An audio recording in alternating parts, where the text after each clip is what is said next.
To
mgumu wa kuingiana na SK.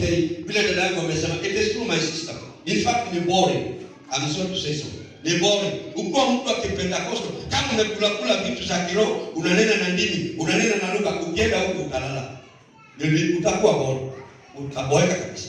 Bwana Yesu asifiwe. So I had, nilikuwa na wakati mgumu wa kutafuta a Pentecostal church, kanisa la kiroho. Na kanisa la kiroho, kama umebatizwa, wakati huo I remember, nilipokuwa natafuta kanisa la kiroho, nikapata kanisa la Full Gospel. Na kanisa la Full Gospel kutoka kwetu likama kwenda Wilu. So nilikuwa nalipa every Sunday, nilikuwa nalipa fare ya kwenda kule. Kwa sababu gani? Kwa sababu ninatafuta mwili mmoja, one body, one baptism, one spirit. Bwana Yesu asifiwe. And when I went there, they asked me, swali ya kwanza waliniuliza, umebatizwa ubatizo gani? And when I told the elders, kwa mimi nimebatizwa kwa maji mengi. Kwa maji mengi. Hiyo ilikuwa tosha. Because they knew, hiyo baptism moja ambao maandiko yamesema hapa, ndio inakuja inatuleta pamoja. And then, baada ya kuwa immersed, we have one spirit. Hallelujah. But one body. Amen. But SPK, what they do, they sprinkle water. In a Catholic, they sprinkle water. Hallelujah. PCA, they sprinkle water. Independent, they sprinkle water. Pentecostal, we don't baptize children. Hapo ndipo tulidifa na wao. We don't baptize children. Hallelujah. Bwana Yesu sana. As Pentecostal, tunabaptize watu wakubwa wakiokoka na kuelewa wokovu ni nini. Bwana Yesu asifiwe. Hallelujah. But one church. Amen. So sitaki kusema kwamba sisi wa kuimasiwa, sisi wa kulibaseka na kulibasanda ndio tunaenda mbinguni peke yetu. Hallelujah. Hata Catholic kuna watu wataenda mbinguni. Amen. Hallelujah. Hata SPK kuna watu wataenda mbinguni. Amen. Nataka tuondoe kusema kwamba sisi tu ndio kanisa la zamani. Nilikuwa tunasema vile dada yangu amesema ni kanisa la mtaratara. Hallelujah. Kama wewe ni mtu wa kulibasika sanda na wewe umelelewa kwa kanisa la ibasika, hauwezi kuwezana na kanisa la mtaratara. And the Bible says that we are baptized in Christ Jesus. Hallelujah. Bwana Yesu asifiwe. Na ndiposa Paulo anasema ya kwamba ijapokuwa mwili una viungo vingi, kila kiungo kina kazi yake. Bwana Yesu asifiwe. Now here comes, you are important in this body of Christ.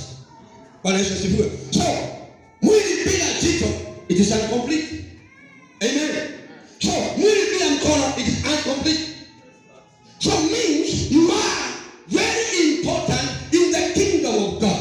You are very important in the body of Christ. Hallelujah. It doesn't matter. Mradi wewe ni kiungo katika mwili, kuna kazi ambayo Mungu amekupea, ambayo unaweza contribute katika mwili wa Kristo na ukue function. Hauwezi fanya nini? Hauwezi shika. Na mkono hauwezi kuwa sikio.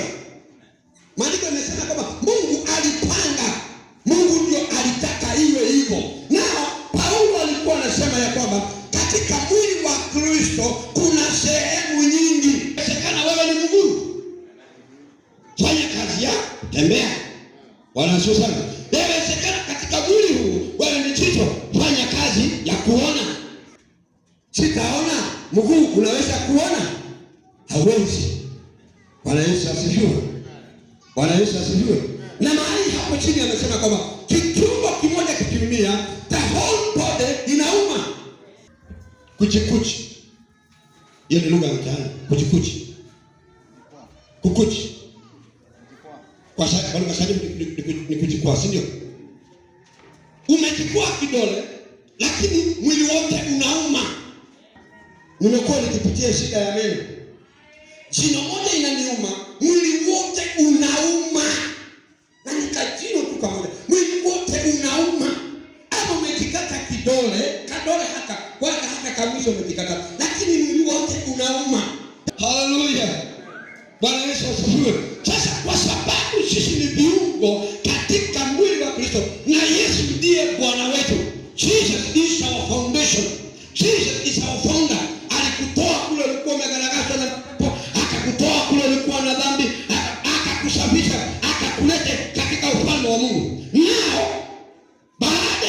hivyo tukakuja katika nyumba ya Mungu na tukakuwa one body. To serve God, to serve God, to serve God, to serve God, to serve God, to serve God. That is the purpose. Bwana Yesu asifiwe. Na ulize, ask your neighbor, wewe ni kiungo gani katika mwili wa Kristo? What are the contribution ambao wewe unaleta katika mwili wa Kristo? Bwana Yesu asifiwe. Kama mwili wa Kristo haufanyi kazi, bali kuna kiungo kimoja kiko na shida. Halo? Wewe ni contribution gani unaleta katika mwili wa Kristo? Contribution yako katika mwili wa Kristo ni nini? Because maandiko yanasema one body, it has so many parts. One purpose. So mwili wa Kristo ukawe na nguvu na ukaweze kukamilika. Bwana Yesu asifiwe. Hallelujah. If you have realized or you have recognized that you are an eye, sasa fanya kazi ya kuona katika mwili wa Kristo. A living soul. But when you die, unakuwa marehemu, masekete. Inasema, but in fact God arranged the parts in the body, every one of them, just as he wanted them to be. If they were all one part, where would the body be? And it is there are many parts, but one body. Hallelujah. The eye cannot say to hand, I don't need you. Hallelujah. Sasa jicho haliwezi kuambia mkono mimi sikuhitaji.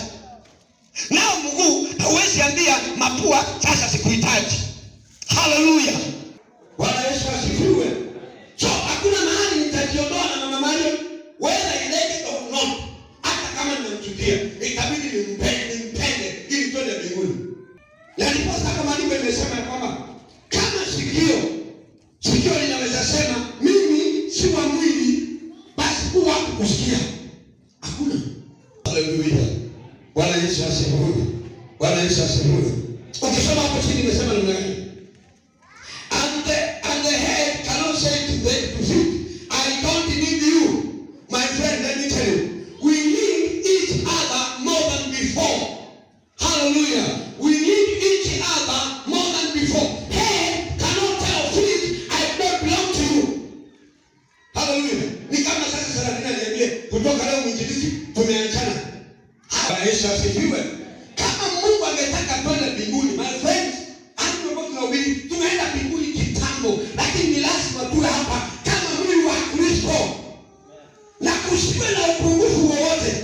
Kama wewe ni mguu, fanya kazi ya mguu. Kama wewe ni kichwa, fanya kazi ya kuona. Kama wewe ni kichwa, fanya kazi ya kichwa. But all in Christ Jesus.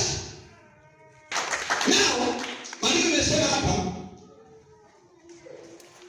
on the contrary, those parts of the body that seems to be weaker or indispensable, and the part that they think are less honorable, we treat with special honor, and the part that are unpresentable are treated with special modesty. Now listen to me. Paulo anasema hapa, katika hizo part kuna zingine ni weak. How do you do to them? Do you kick them out? We need them here. Because he is one part of body of Christ Jesus. Hallelujah. If you know I am weak and I am a part of the body of Christ, treat me in a special way. Without that one, you will help the body of Christ Jesus. And it will function. Bwana Yesu asifiwe. You know, kwa nini tunakuwa na vita kanisa? Because many people, they don't discover their contribution in the body of Christ.